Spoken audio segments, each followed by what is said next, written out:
Halo, selamat malam teman-teman. Kembali dengan saya Alvin Lim di Question TV. Teman-teman, hari ini saya mau membahas tentang skandal yang terjadi di Vietnam, teman-teman ya. Jadi Vietnam yang juga adalah salah satu negara seperti Indonesia yang termasuk salah satu negara terkorup ya di dunia ini juga sedang terlibat skandal ya, bank senilai 44 billion dollar ya yang dilakukan oleh SCB, teman-teman. Tetapi beda dengan Indonesia ya, di sana chairman-nya itu satu orang sudah disentence, teman-teman ya, sudah divonis bersalah dan dijatuhi hukuman mati, teman-teman ya. Jadi ini yang bisa membuat jerah ya. Kalau di Indonesia ini nggak, hukuman mati walaupun dibilang ada hukuman mati itu tidak berlaku, teman-teman. Hukuman mati yang ada adalah kalau diberikan hukuman mati nanti bisa dirubah menjadi seumur hidup, dan ketika jadi seumur hidup di dalam tahanan kalau dia punya kelakuan baik bisa berubah lagi menjadi 20 tahun, teman-teman ya. Jadi nggak ada efek jerahnya di situ ya, seperti kita lihat Ferdi Sambo yang bunuh orang aja di verdict hukuman seumur hidup kan, berubah menjadi 20 tahun di situ, teman-teman ya. Tinggal jalanin ya, nggak sampai 10 tahun, 8 tahun, 9 tahun keluar kalau dibilang dengan kelakuan baik. Itu pun kalau di dalam, teman-teman ya. Kalau dia di luar pun juga kita nggak tahu, teman-teman, kalau penjahat-penjahat itu di luar. Nah, inilah teman-teman ya, eh, korupnya negara ini yang nggak ketulungan adalah kenapa? Bahkan sudah meliput ke pengadilan yang seperti saya bilang, teman-teman ya. Kemarin video saya terakhir sudah menegaskan bahwa bukan hanya kepolisian saja yang ada oknum, teman-teman, juga kejaksaan, juga pengadilan ya. Kita tahu pengadilan sampai MA juga sekarang hakim agungnya juga banyak yang kena KPK, teman-teman ya. Dan bahkan MK juga, ketua MK, teman-teman bisa lihat bagaimana kinerjanya mereka ya, yang jelas banyak sekali orang-orang yang nggak puas ya, mayoritas dengan apa yang dilakukan terhadap putusan MK ya, yang memperbolehkan Gibran untuk menjadi wakil presiden ya, teman-teman ya. Jadi memang ini adalah bejatnya sebuah institusi, teman-teman ya, yang dikarenakan banyaknya oknum di situ. Dan ketidakseriusan dari aparat penegak hukum ini yang sudah masuk ke pengadilan inilah yang menyebabkan Indonesia makin busuk, teman-teman. Kenapa? Karena kalau koruptor-koruptor tidak dihukum dengan berat, ya mereka cuma dihukum setahun, 2 tahun, kayak Pinangki cuma 2 tahun kayak gitu. Mana ada, teman-teman, orang-orang itu yang nantinya akan jerah dan akan kapok. Nggak ada, yang ada nanti keluar jadi koruptor lagi. Ya kalau kemarin dia nyolong 217 triliun, nanti keluar kalau bisa 5.000 triliun dia sikat, dia embat di situ ya. Jadi hal yang seperti ini, teman-teman ya, yang kita pun cuma bisa ngelus-ngelus dada, teman-teman ya. Ya kita berharap pemerintahan yang baru nanti mungkin Pak Prabowo bisa punya taring ya untuk membenahi, tapi saya nggak tahu dan saya melihatnya nggak optimis sih, karena saat ini nggak ada perubahan-perubahan yang berarti, teman-teman. Dan bukan hanya itu ya yang saya lihat ya, coba kalau kita lihat Vietnam, bukan hanya si chairman-nya aja yang dihukum mati, teman-teman, tapi ini masih ada 16 orang lain ya. Dan ini pun tidak kalah ya, cara mereka korupsi sama ya. Seperti yang Budi Said itu yang kemarin antam, teman-teman. Jadi si SCB ini, chairman dari sebuah bank ini, dia mengakuisisi 3 bank kecil lainnya, teman-teman ya.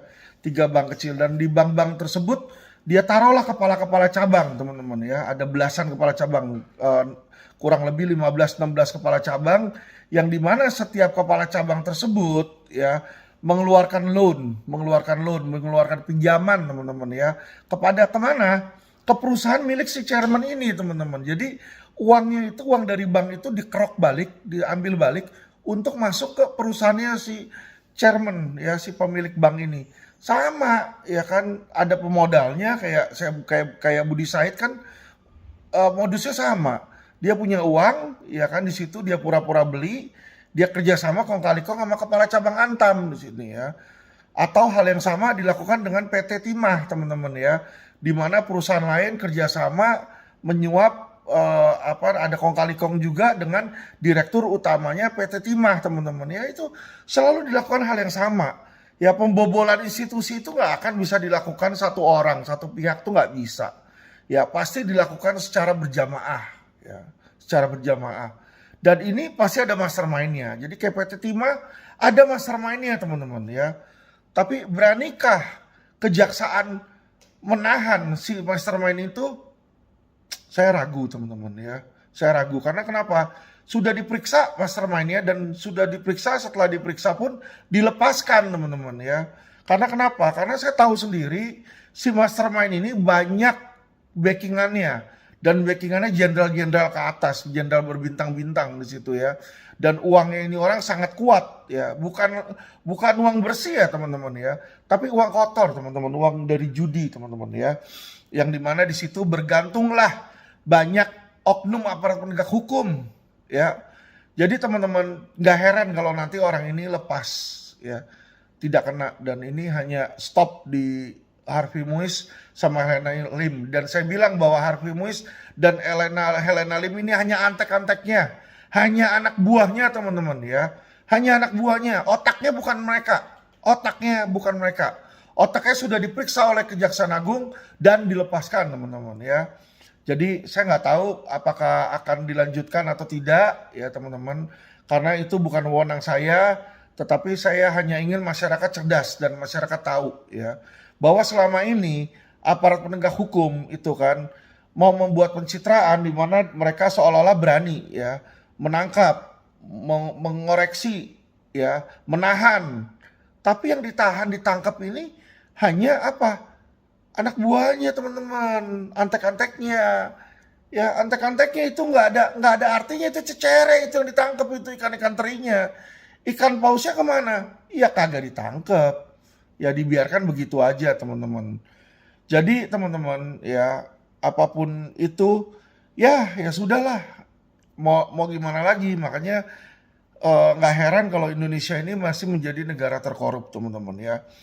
Saya hanya bisa berdoa, saya hanya bisa memberitakan apa yang ada di masyarakat, ya apa yang saya ketahui, apa yang menjadi kritik dari saya kepada pemerintah, supaya pemerintahan ini bisa menjadi lebih baik. Tapi bisa jadi atau tidak, ya tentu bukan tergantung saya teman-teman ya. Eh, karena ya saya sendiri, kalau sendirian bisa apa sih teman-teman? Teman-teman lihat aja, kayak tahun lalu juga saya teriak vokal terhadap Indosuria aja nggak lama ditahan teman-teman ya.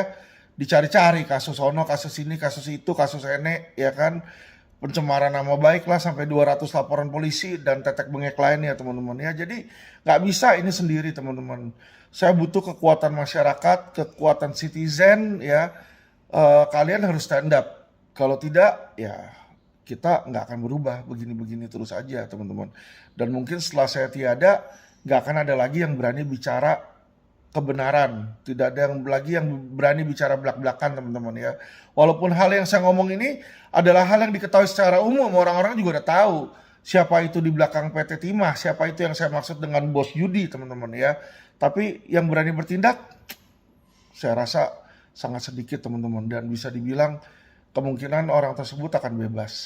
Oke teman-teman, saya berharap agar kehakiman mendengar ini ya, dan kehakiman bisa berubah teman-teman. Karena kalau tidak, maka buat apa nangkep-nangkepin koruptor cuma buat diperes nanti di persidangan, di kejaksaan, di kehakiman diperes untuk untuk nyogok ya, supaya hukumannya rendah. Akhirnya mereka keluar, masuk ke dalam penjara. Di penjara mereka nyogok lagi, bisa keluar dalam tahanan, bisa jalan-jalan. Ya sama aja bohong kalau kayak begitu ya. Buat apa di penjara kalau kayak gitu kan? Cuma duit doang, keluar duit, masuk duit. Alah, ya ilah. Makanya saya kalau ngelihat kayak begini juga udah capek sih sebenarnya. Yang ngelihat kayak gini stres gitu loh. Tapi saya pikir ya udahlah, mau apa lagi lah, biarin aja lah. Ya kan kalau mereka seperti itu, yang penting masyarakat tahu ya. Dan masyarakat, saya yakin masih banyak masyarakat yang baik. Saya yakin juga masih banyak aparat penegak hukum yang baik ya.